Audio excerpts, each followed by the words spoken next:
Ciao et salut des pieds jusqu'à la tête de la mode à la culture version française vous rhabille avec les tendances d'aujourd'hui et de demain, c'est tout de suite.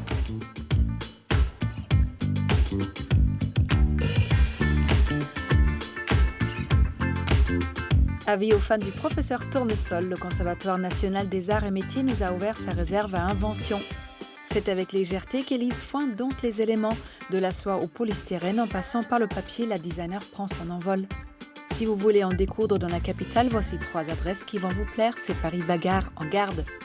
Le papier aussi léger qu'une plume peut devenir aussi transparent et Louise le découpe et le sculpte en suivant des techniques japonaises. Bon pour la tête, beau pour les yeux, le tout en version 100% française, c'est Point de vue.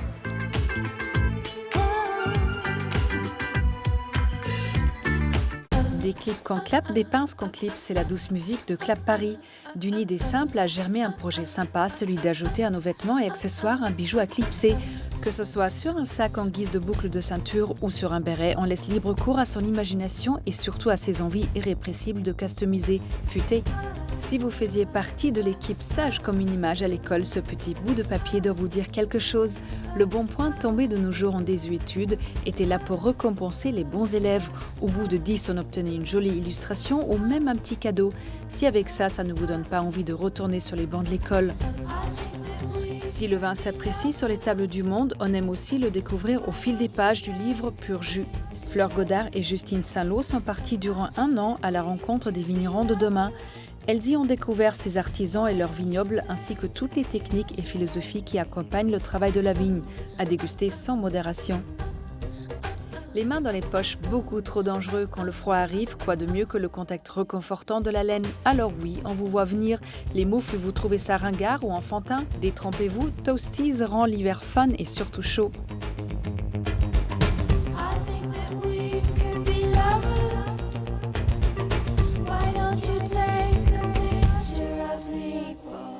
Préserver les outils et inventions des siècles passés, c'est le devoir de mémoire du Conservatoire national des arts et métiers. Visite en coulisses.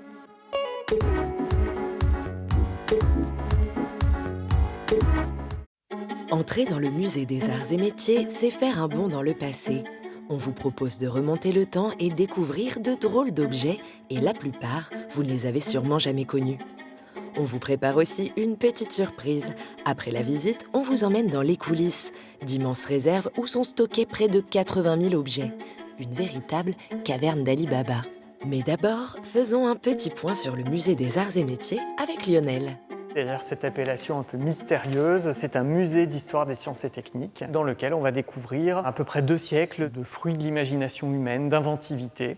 Avec des machines aussi évidentes que le vélo, l'avion, le moteur, et puis des objets un petit peu plus complexes, comme les machines à calculer de Blaise Pascal, par exemple. Et puisqu'on en parle, merci Blaise d'avoir facilité notre scolarité.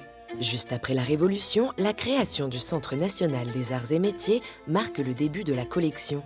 Au fil des années, le musée continue d'alimenter ses trésors scientifiques et technologiques. Et plus l'innovation est rapide, plus la sélection est difficile. On peut se tromper par rapport à un objet qui nous semble très innovant, puis se rendre compte que 2 ou 3 ans plus tard, il sera devenu complètement obsolète. On ne va pas pouvoir chercher à collecter un échantillon de chaque production industrielle. Donc il faut essayer de trouver des objets un peu totems, un peu significatifs. Il y a 7 espaces dans le musée, tous consacrés à un domaine différent, comme la mécanique, l'énergie ou encore les transports. Plus improbable, on finit même par la visite de l'église. On est implanté depuis 1798 dans un ancien prieuré bénédictin et l'ancienne église priorale a été reconvertie en galerie d'exposition et on y présente des pièces assez mythiques. Il y a la Statue de la Liberté, l'avion avec lequel Louis Blériot a traversé la Manche ou encore le pendule de Foucault et tout ça donne un résultat plutôt poétique et scientifique à la fois. Ici, il y a près de 2500 objets exposés, mais ce n'est que la partie immergée de l'iceberg. Le reste du butin est précieusement conservé dans cette immense caverne à Saint-Denis. Ah, voici Rémi, c'est lui notre guide aujourd'hui. En se baladant dans les couloirs, on ne pouvait pas imaginer ça. Ici, une partie du patrimoine français s'étend sur ces immenses étagères. On a vraiment cette vocation à conserver le patrimoine pour les générations futures, pour qu'effectivement nos enfants, nos petits-enfants puissent encore voir quelque part un Minitel, pour les choses les plus, voire même un iPod, puisqu'on a ce genre d'objets aussi, ou pour nous, voir des objets datant de Jacques Vaucanson, les premiers métiers à tisser, la mécanisation du tissage, ce genre de choses. Et certains objets sont tellement grands que la taille de la salle ne suffit pas. Par exemple, un radar de l'armée de l'air qui est démonté ici en plusieurs pièces. Une fois remonté, il fait quelque chose comme 6 mètres de haut et 5 mètres d'envergure. Donc voilà, là on ne peut pas le stocker monté celui-ci. Mais pas besoin d'être grand pour avoir un poids historique. Dans une autre salle, de plus petits objets sont conservés. On a ici ce qu'on appelle des compactus, donc qui permettent de gagner de la place, dans lesquels on va stocker tout ce qui peut être mis à la verticale sur grille. On a ici par exemple des panoplies d'outils qui sont en fait des démonstrations de tout ce que les constructeurs pouvaient présenter comme outils. Et puis on va trouver aussi des choses en tiroir, donc on a des photographies par exemple, des plaques de verre, des daguerréotypes, les premiers systèmes photographiques. Mission conservation, d'accord, mais il y a aussi toute une partie restauration. Comme un patient malade, les objets atterrissent dans les mains de Rémi pour faire un diagnostic. On va regarder vraiment toutes les altérations. Est-ce qu'on a de la poussière? Est-ce qu'on a de la corrosion? Est-ce qu'on a des fissures? Et en fonction de ces différentes altérations, on va essayer de comprendre un peu quelle est la cause de cette altération. Est-ce que ça vient du climat? Est-ce que ça vient d'un accident pendant un transport, par exemple? Et en fonction de ce diagnostic, des causes des altérations, on va émettre aussi un pronostic. Est-ce que c'est une altération qui va continuer à dégrader l'objet? Une fois le diagnostic établi, il faut soigner ou plutôt restaurer. Mais avec toujours cet impératif, les interventions doivent être réversibles et surtout visibles. Après cette visite, plus d'inquiétude, le patrimoine français est bien gardé.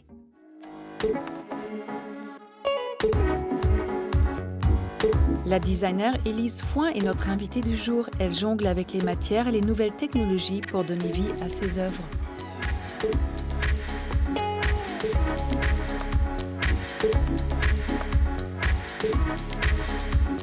Designer, mais surtout chercheuse, Élise Foin multiplie les expériences dans son atelier qui pourrait s'apparenter à un laboratoire. Elle y apprivoise, découvre et transfigure tout type de matière.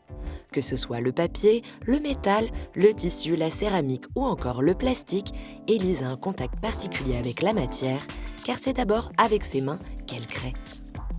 Diplômée en 2003 de l'école Boulle en orfèvrerie et en design de mobilier, Élise enchaîne les expériences. Scénographie pour de grands restaurants, design mobilier pour des groupes de luxe et des éditeurs français, Élise est sur tous les fronts. Après avoir mis son idée à plat et en couleur, Élise fait toujours des maquettes, souvent elle-même, car elle aime bien mettre la main à la pâte.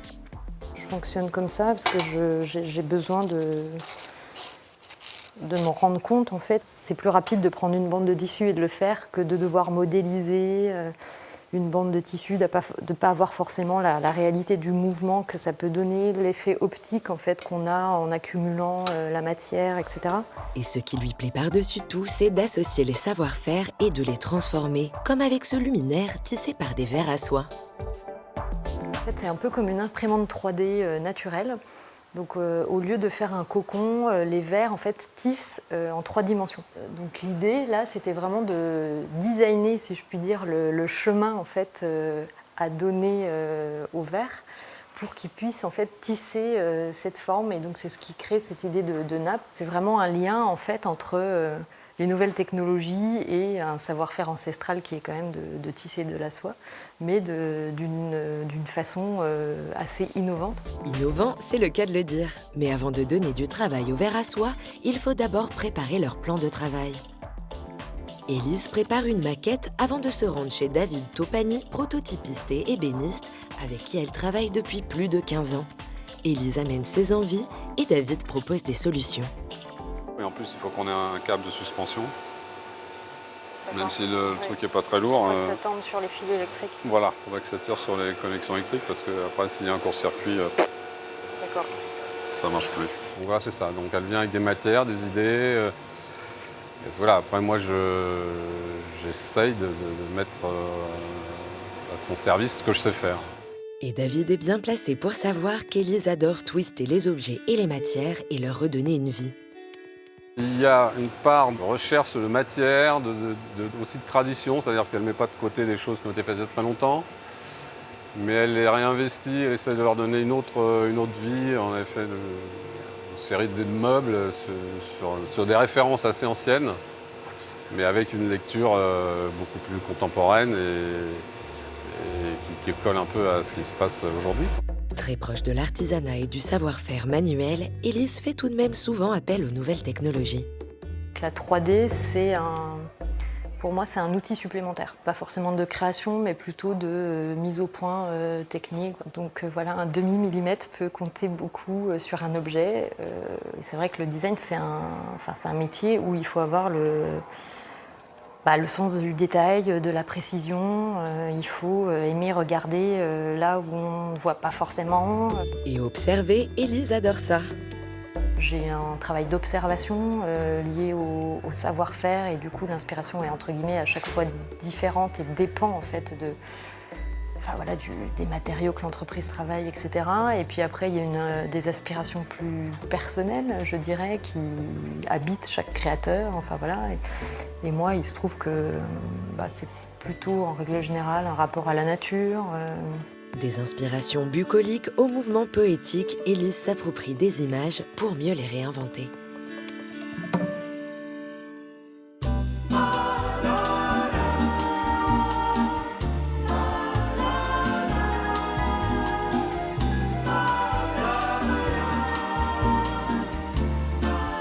Bonjour Élise. Bonjour Katharina.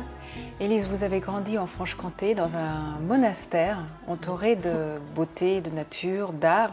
Déjà petite, vous étiez imprégnée par ça? Bon, c'est vrai que moi j'ai grandi dans un cadre finalement assez libre, de créer par soi-même. J'avais des grands-parents qui étaient très bricoleurs avec des ateliers, des établis où on déconstruisait les objets, on les réparait, on en inventait.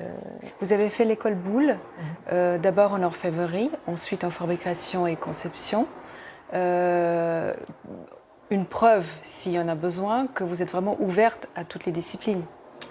Oui. Alors, c'est vrai que moi, je suis arrivée au design je dis souvent par tâtonnement. C'est un peu aussi ce que j'ai dans ma démarche. J'ai pas forcément des idées préconçues sur tout. Je me laisse imprégner et j'aime bien expérimenter. Et c'est vrai qu'en visitant l'école Boulle, j'ai trouvé que cette école était très ouverte en fait, avec beaucoup de disciplines très différentes. Et moi, c'est vrai que c'est ce qui m'intéresse dans le design, c'est le champ des possibles en fait. C'est-à-dire que on peut être amené un jour à faire un luminaire, mais le lendemain à faire un objet plus industriel du quotidien, voire une pièce unique. Et c'est ce champ des possibles en fait qui moi m'intéresse. L'idée que c'est pas une recette en fait qu'on fait sur chaque objet, mais qu'à chaque fois on peut faire les choses différemment. Vous avez aussi travaillé 3 ans avec André Poutman, une grande dame dans le métier. Qu'est-ce que vous retenez d'elle, de son enseignement? J'en garde un souvenir assez... c'était une découverte en fait. Quand on est jeune et qu'on sort de l'école, on a une certaine admiration. Qu'est-ce qu'elle vous a transmis? Et elle avait cette capacité à détourner les choses, à les retwister. Elle aimait les objets du quotidien, mais qu'elle montrait d'une autre façon, ou des matériaux très bruts qui n'étaient pas forcément utilisés dans le milieu de l'architecture intérieure et qu'elle retransposait et ça devenait quelque chose de beaucoup plus noble. Et c'est cette capacité à porter un regard en fait sur les choses, un autre regard que je retiens d'elle. Élise, contrairement à beaucoup de vos collègues, vous avez une approche assez particulière du design parce que vous avez besoin de toucher avec vos mains. Et en résulte parfois des choses inattendues, étonnantes. Et puis le dessin ou la 3D viennent après. Ça, c'est votre façon de fonctionner, de créer? Oui, alors après ça dépend des projets, mais c'est vrai que oui, j'ai besoin de voir, de comprendre les process de fabrication, de voir ce que ça génère comme chute, comment la matière est transformée, pour m'imprégner de ça et repenser les choses en fait. C'est ce qui m'inspire pour repenser et créer un nouvel objet. Vous fonctionnez beaucoup aussi avec des matériaux de récup. dans les usines que vous visitez. D'ailleurs, chaque fois que vous commencez un projet, vous visitez l'usine, vous allez vraiment jusqu'au bout du bout pour comprendre... Ou au commencement. Oui, ou le commencement, pour comprendre la commande. Oui, parce qu'en fait, moi, je travaille quand même avec beaucoup de PME en fait, françaises, qui ont souvent des vrais savoir-faire en interne, en fait, dans leurs entreprises. Et finalement, enfin, comprendre l'outil qui permet de fabriquer, les gens aussi qui font que les objets sont produits, quelles sont leurs contraintes, en fait, comment ça fonctionne, toute cette chaîne. Ça permet en fait de créer l'objet le plus juste quelque part. Vous êtes ambassadrice du design français. Comment est perçu le design français à l'international ? Je pense que le design français a une image très liée au savoir-faire en fait, parce que historiquement, on a cette quand même capacité à... historiquement, on a des arts décoratifs qui ont été très marquants, valorisés, avec des grands ébénistes et tout ça. Donc le design français hérite de ça. Après, je pense que le designer français est très... c'est difficile de le mettre dans des cases parce qu'on a tous des identités très libres. On a des identités tous très distinctes et c'est peut-être le fait d'être aussi différent qui finalement fait l'esprit français. Merci Elise. Merci Patamia.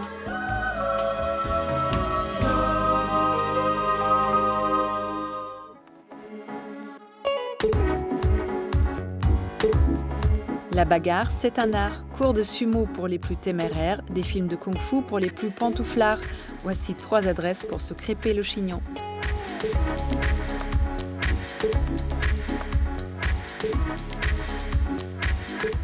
Repérage, c'est votre rubrique dénicheuse de bons plans parisiens. Cette semaine encore, on a marché, couru, rampé, arpenté, cheminé et vaillamment lutté pour ne pas être envoyé au tapis. Alors, prêt pour la bagarre ? On commence par un petit tour de chauffe avant d'enfiler son mawashi, la ceinture traditionnelle des sumo.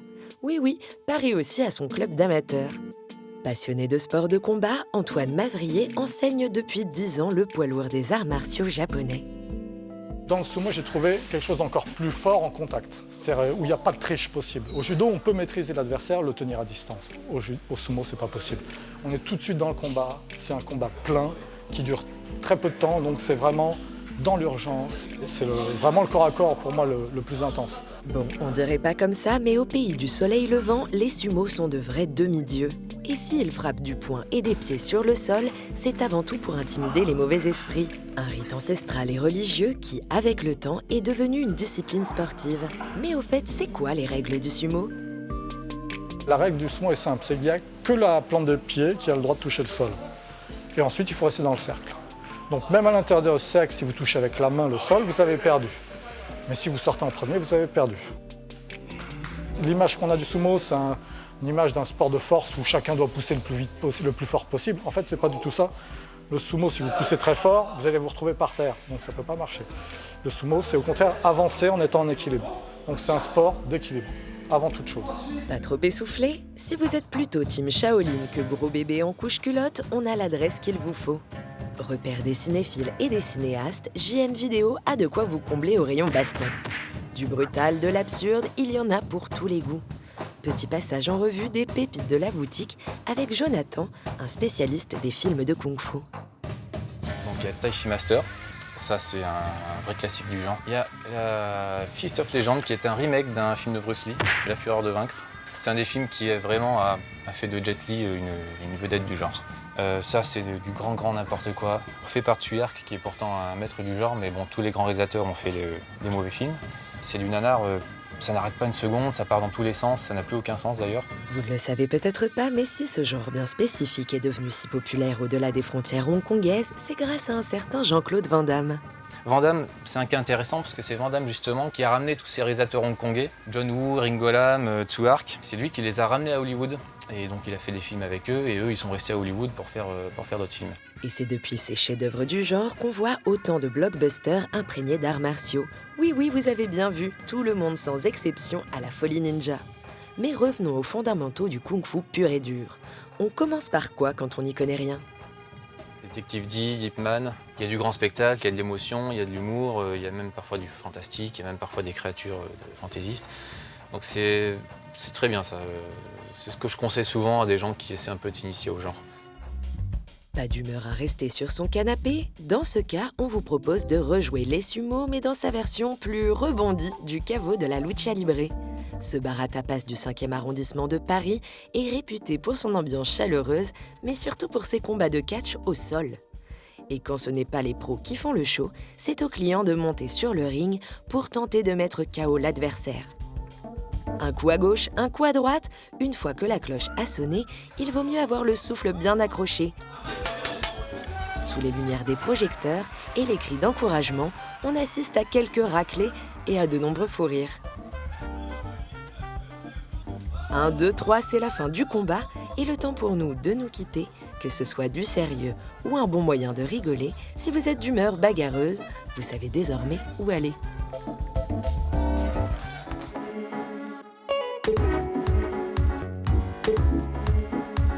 Le papier prend des allures de théâtre d'ombre quand il est découpé soigneusement par Héloïse Bossard, visite tout en précision.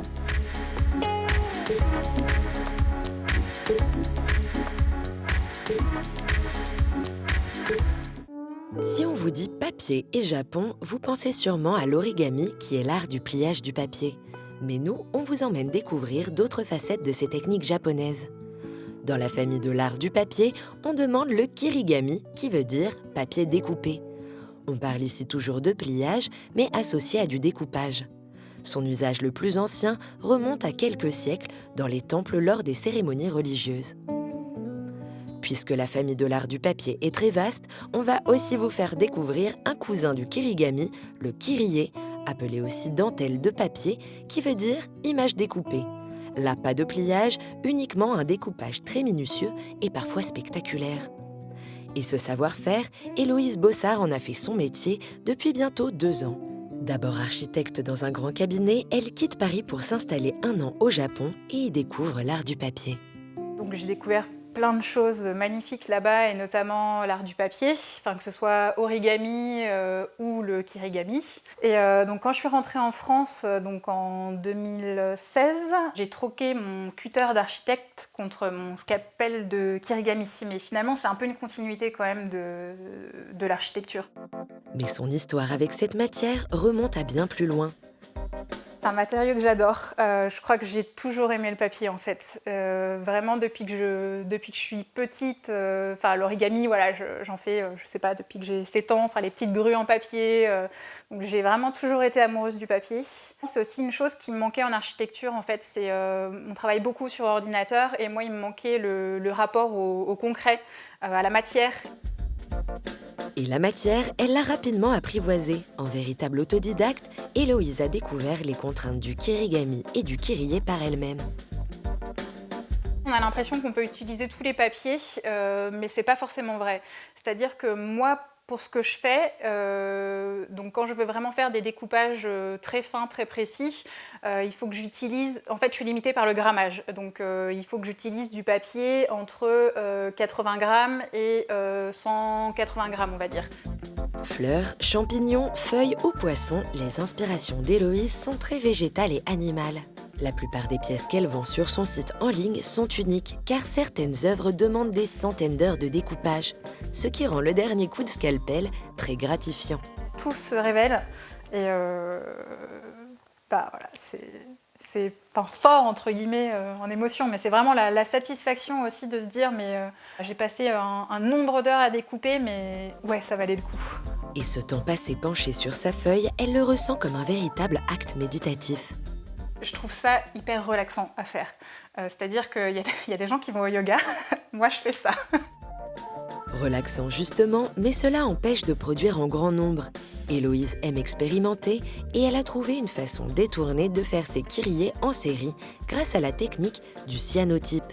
Mais là, Héloïse, on a besoin de vos lumières. Qu'est-ce que c'est le cyanotype ? C'est 2 produits qu'on mélange, qui produisent un liquide photosensible, donc voilà, que j'étale sur le papier.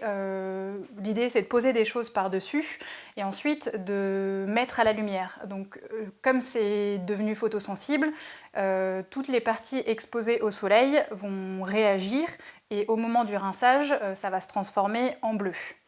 Voilà. Et moi, c'est une technique que j'aime bien utiliser en complément de mes papiers découpés. Parce que ça me permet en fait de reproduire un découpage original en petites séries. Sans cesse en train d'expérimenter pour satisfaire ses envies et les commandes des clients, Héloïse souhaite agrandir sa palette de couleurs et peindre elle-même son papier pour obtenir les nuances de ses rêves. Héloïse n'a pas encore trouvé la formule adéquate, mais ça ne saurait tarder. Affaire à suivre.